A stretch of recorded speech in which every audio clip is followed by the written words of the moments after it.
Hello दोस्तों, नमस्ते, राधे राधे। मैं आपकी साधना दुबे आज आप सभी के सामने एक छोटा सा प्रभु श्री राम का झूमर गीत लेके आई हूँ। दोस्तों, यह झूमर गीत आप लोगों को जैसा लगे कमेंट में अपनी राय ज़रूर दीजिएगा और अपनी छोटी बहन को अपना ढेर सारा प्यार, आशीर्वाद, दुलार दीजिएगा।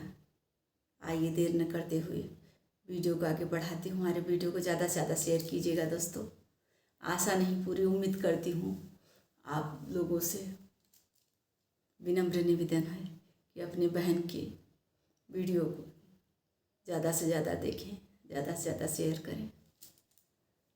आशा नहीं पूरी उम्मीद। आइए देर न करते हुए वीडियो को आगे बढ़ाती हूँ। राम जी के बड़ा दुखवा दिहलो है कैकेय्या रानी। राम जी के बड़ा दुखवा दिहलो है कैकेय्या रानी। जवन राम रहत रहले कोठायो अटारी रामा, कोठायो अटारी रामा।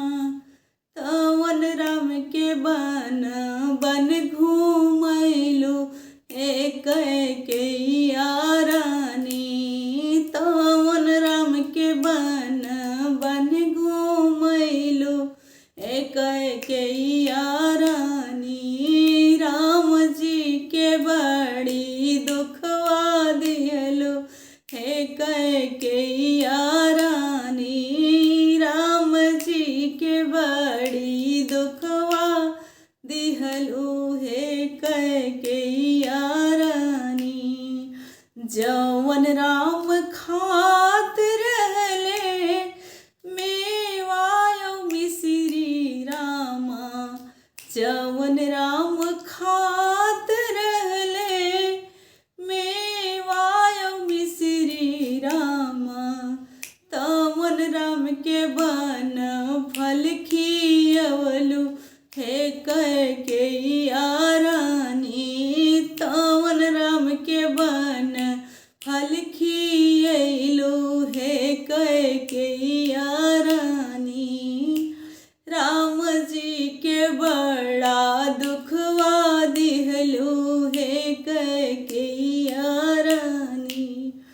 जवन राम सोवत रहले तकियायो गदा रामा। जवन राम सोवत रहले तो सकयो तकिया रामा। तवन राम के कुश पे सोवलु एक कैकेय्या रानी। तवन राम के कुश पर सोवलु एक कैकेय्या रानी।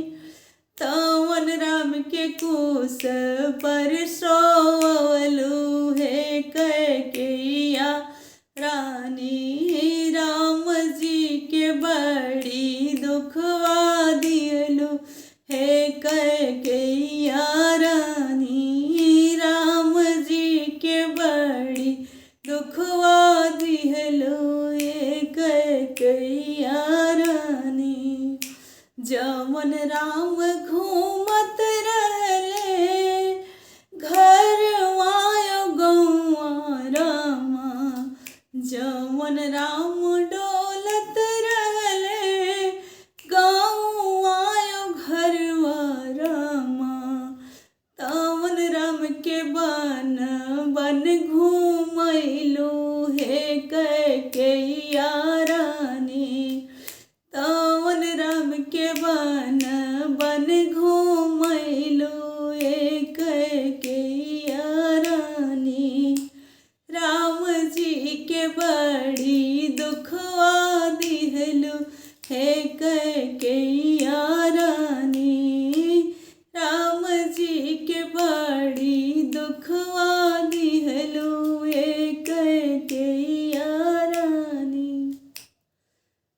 धन्यवाद दोस्तों। यह झूमर गीत आप लोगों को जैसा लगे कमेंट में ज़रूर बताइएगा।